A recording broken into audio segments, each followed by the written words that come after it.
السلام علیکم۔ والد مرحوم ہمارے اپنے بچپن کا قصہ بتاتے تھے کہ ٹیٹا گڑھ میں دادا کے ساتھ وہاں رہتے تھے۔ دادا کا چھوٹا موٹا کھانے پینے والا کا کاروبار تھا،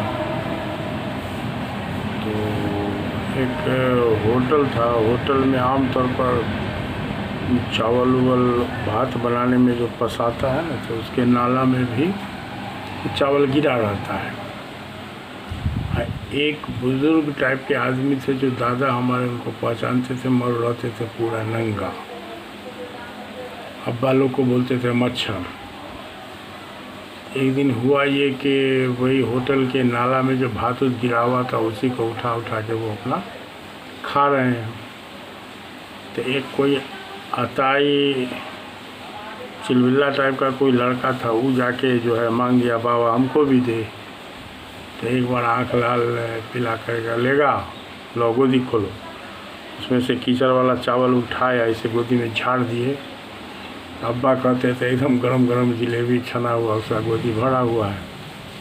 ایسے کرتے کرتے 1 2 3 بچہ سب کا لائن لگ گیا۔ تو ہمارے دادا مرحوم بھی اس واقعہ کو دیکھ رہے تھے، اور وہ سمجھ رہے تھے ان کو کہ کوئی بزرگ آدمی ہے، اپنا چھپانے کے لیے ننگا بن کے کھڑے رہتے تھے یہیں پر۔ تو ابا کو کہا کہ جاؤ نا تم بھی مانگ نہ لو۔ تو ابا بھی ہمارے گئے، تو ابا کو بھی کیچڑ جو جھاڑا گیا گودی میں تھا، جلیبی ملا، اپنا کھاتے ہوئے چلے آئے ابا۔ اس کے بعد دادا بولے کہ اب یہ لگتا ہے کہ یہاں پر نہیں رہیں گے، یہ علاقہ چھوڑ دیں گے، اس لیے کہ اب ان کا پردہ فاش ہو گیا۔ ریئل میں اس کے بعد جو بزرگ غائب ہوئے تو پھر کبھی نظر نہیں آئے۔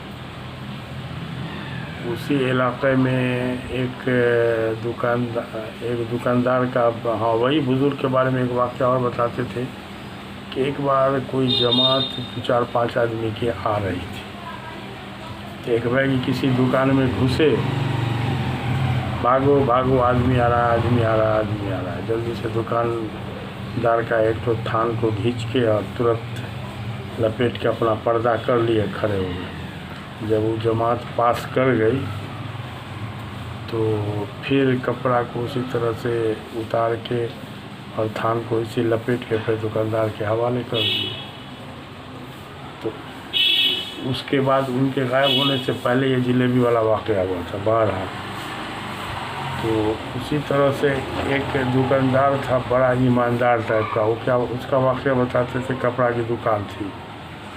تو ایک تھان جو تھا نا، اس کا جو پڑا رہ گیا تھا، کافی دن سے پڑا رہ کے جو بولتے ہیں نا جا کر ہو گیا۔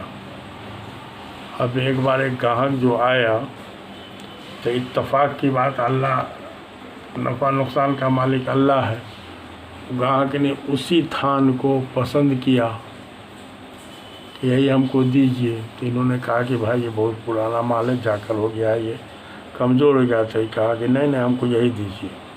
خیر لے گیا بیچارہ، دام دے کے، مناسب دام دے کے لے گیا۔ اتفاق کی بات کہ بعد میں وہ آدمی پھر آیا، ان سے کہا دکاندار سے کہ آپ تو اگلے بار ہم کو جھوٹ بول رہے تھے، اتنا مضبوط اتنا اچھا کپڑا، اور آپ کہتے تھے جا کر ہو گیا، بہت پرانا کپڑا ہے۔ اللہ نے سچ بولنے کی برکت سے اس میں صفت ڈال دیا، کپڑا بہت اچھے سے چلا وہ بیچارے کو۔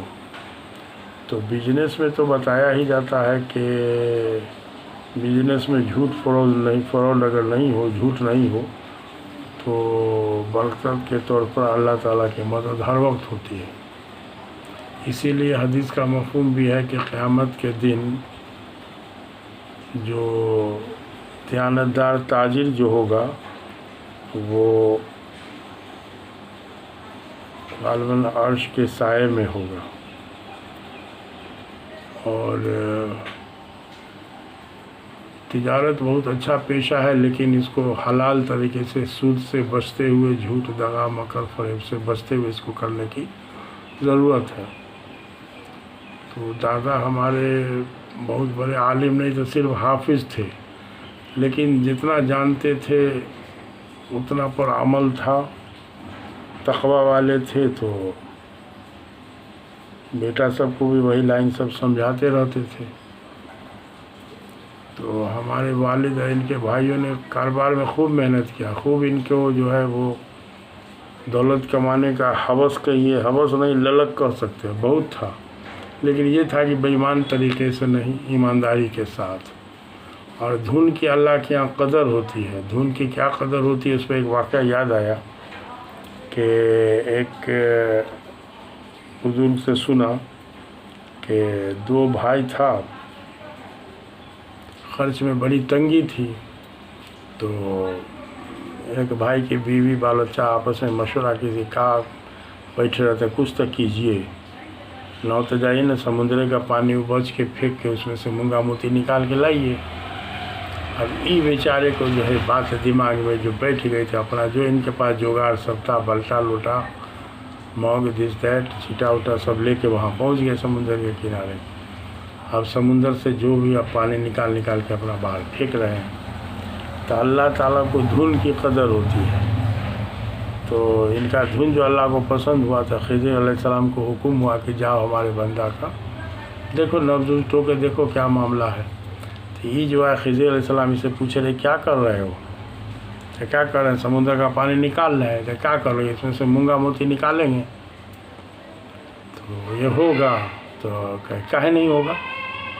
تو اس کے دھن کی قدر اللہ کو اتنا ہوئی کہ اللہ کے نزدیک کہ اللہ کا حکم ہوا، خضر علیہ السلام میں سمندر میں اپنا ہاتھ ڈال کے مونگا موتی نکال کے جتنا برتن اس کے پاس تھا سب کو بھر دیا انہوں نے، چلایا گھر۔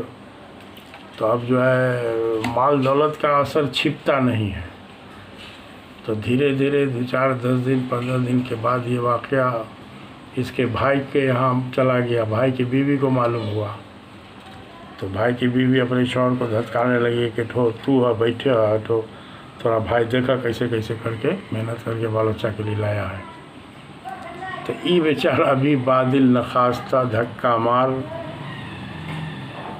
مطلب پہنچا جو جگاڑ سب لے کے اسی طرح سے سمندر کے کنارے۔